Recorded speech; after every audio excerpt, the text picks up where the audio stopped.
When I was born, my mom gave me up. Apparently I wasn't even one.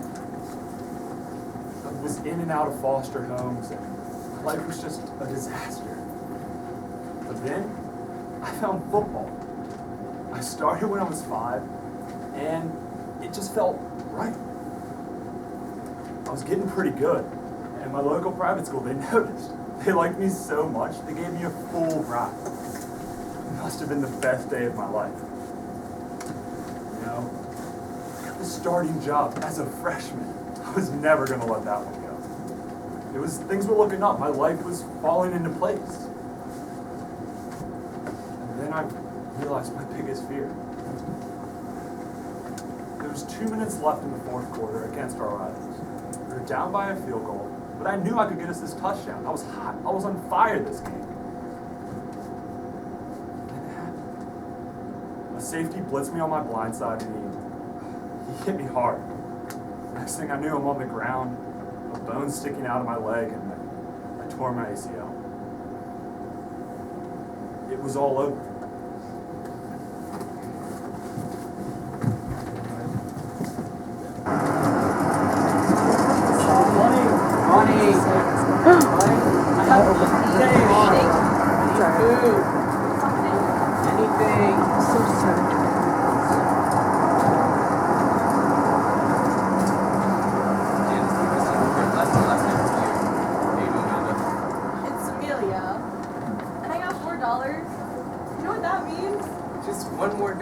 Buy another lottery ticket after trying at least 50 times just so you can lose and end up with absolutely nothing.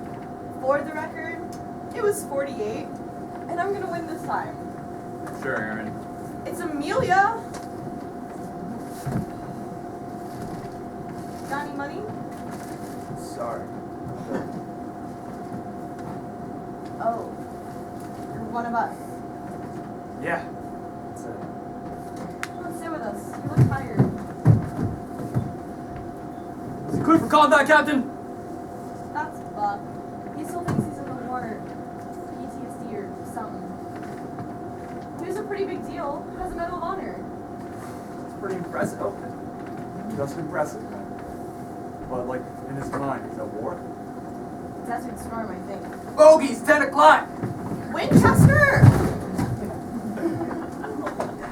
False alarm. Yes, Captain! Patrol perimeter! That wasn't funny, jerk. I beg to differ. I find PTSD very entertaining. Stop it now. What, am I supposed to feel sorry for Sergeant Screwloose over there? Who's the one stupid enough to join the military? Okay, Buck fought to protect this country, and so do the soldiers today. I don't have anything to protect, and neither do you. Why should I care? You'll never have anything if you don't try. Try? I did try. I worked hard to get where I was, and life screwed me. At least I didn't get scared and run away from my rich dad like you did. That's not true. And you?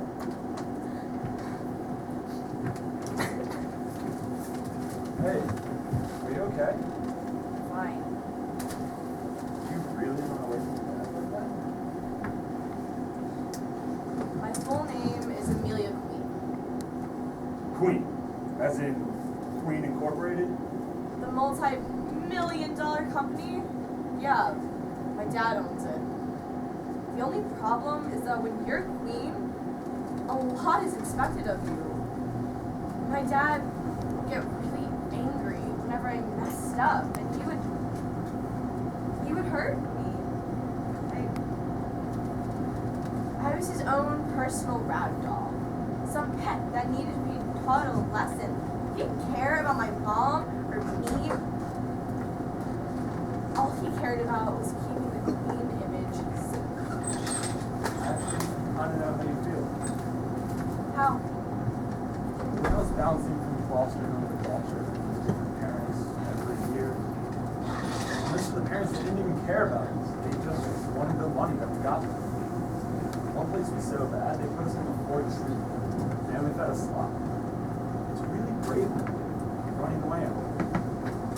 I always wanted to, but I never had the courage. I was too scared of the world outside. But you did. You got away. And you never little bit.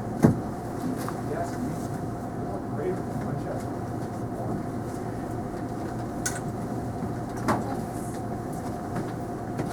I think I'm gonna go try and find that living.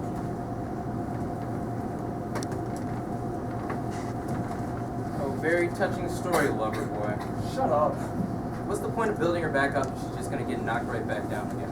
Listen, life isn't that bad. Life isn't that bad? Kid, I was a surgeon. People do anything to get on my table. This one guy even offered me his house. You can find articles about me in magazines. Hell, people call me a miracle worker. Then one stupid mistake lost me everything. I lost my car, my house, my wife, all in one botched surgery out of the 100 success. I lost everything because one dead little girl out of the hundreds I've saved. You see, kid, life is a card house.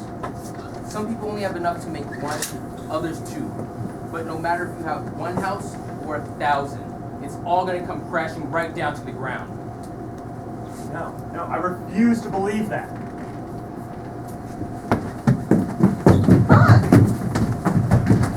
What are you doing? The enemy! Take cover! We found him just behind this trash can. When he saw us, he just ran. The enemy! Calm down. There are no enemies. They're right there! They're friends. Friends. Friends.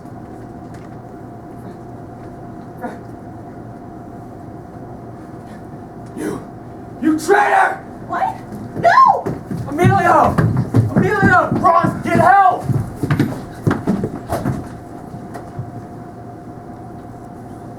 Like I told you, kid, life's a card house.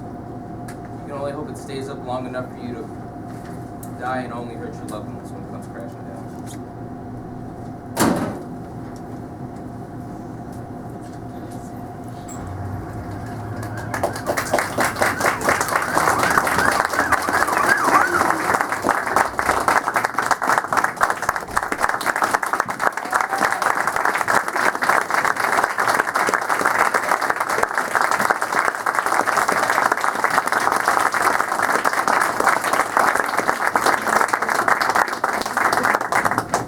Thank you.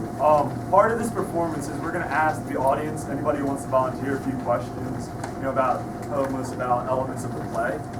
So, when you guys see a homeless person on the street, by a corner, what goes through your mind? What are you thinking? Do you talk to them? Do you not?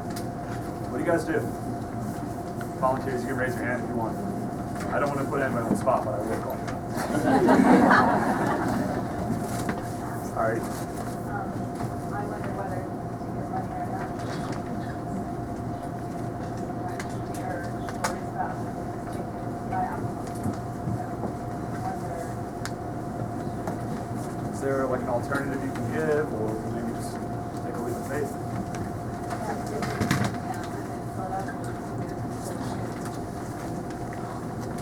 Anybody else? Sure. You know what, I don't usually judge a face if I feel in my heart, because it's not lunch, my stomach is full, I am saying to me they're hungry. And I'll give it to them because what they do with it is their business, is between them and God. I've done my part. So Right. I'm accountable for my own actions. So I don't judge. Anybody else? Sure. I sometimes wonder why they're homeless, but I've never felt comfortable asking. Yeah, I understand. I understand all those points. Usually, the best thing is whatever you have. One time I was in DC, and he came up asking for money, and like I said, I didn't know what he was going to use it for.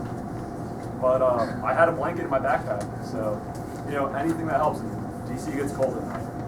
But yeah, I understand where all you guys are coming from. Do you believe in the card house metaphor? Why or why not? Anybody?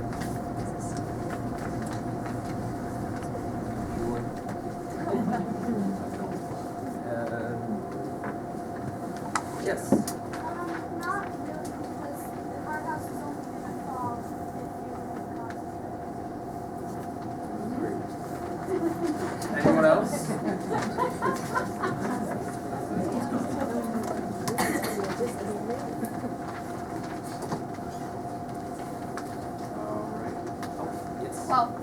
that I do think it's a good principle because the courthouse is pretty fragile, and whenever in our lives something happens, it makes us realize how fragile our lives are and how interconnected we are and how much we depend on each other.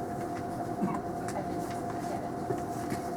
Do you guys ever get jealous of the people that can build 2 houses instead of 1? I mean, I know I do.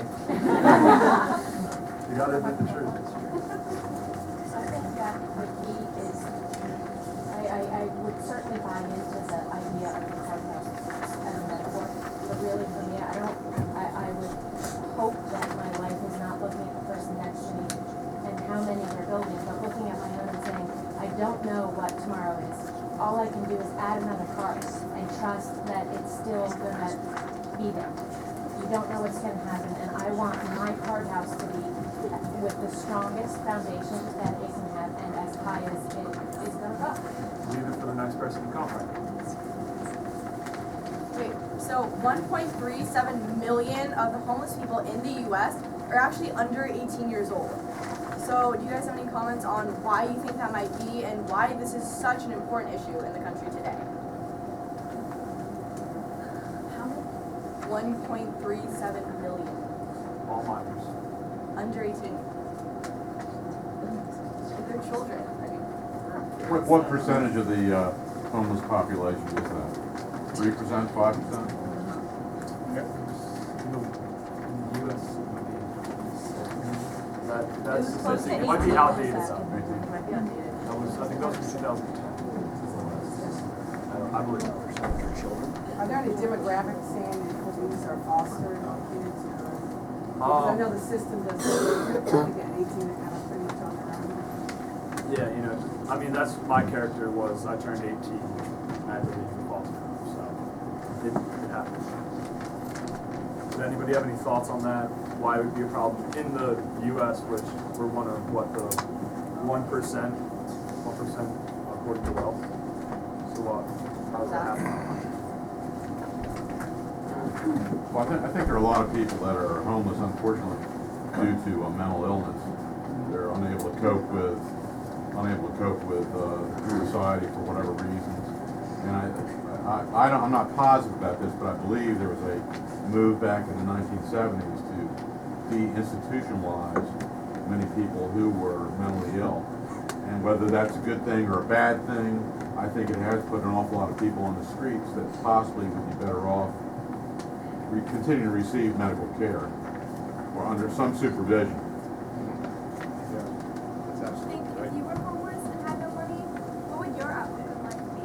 Would you be optimistic or pessimistic on your life?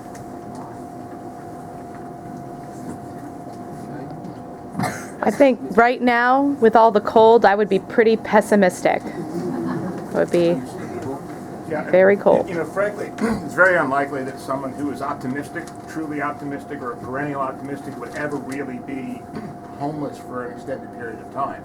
Because further to the point of mental illness, I mean, the depression and sort of pessimism about life that's inherent in depression, one manifestation of mental illness generates a great deal of homelessness in America. These are people that it's so easy to say, get a job, you know, but they can't, you know, and they might look physically able, but, you know, while we're easy to embrace the people who have lost limbs or whose outward manifestations of illness are there, you say, well, you can understand why they're homeless. It's just as debilitating for someone who has mental illness. And, Tell the other people should be ready to set up in a minute. Ted Bundy. Ted Bundy.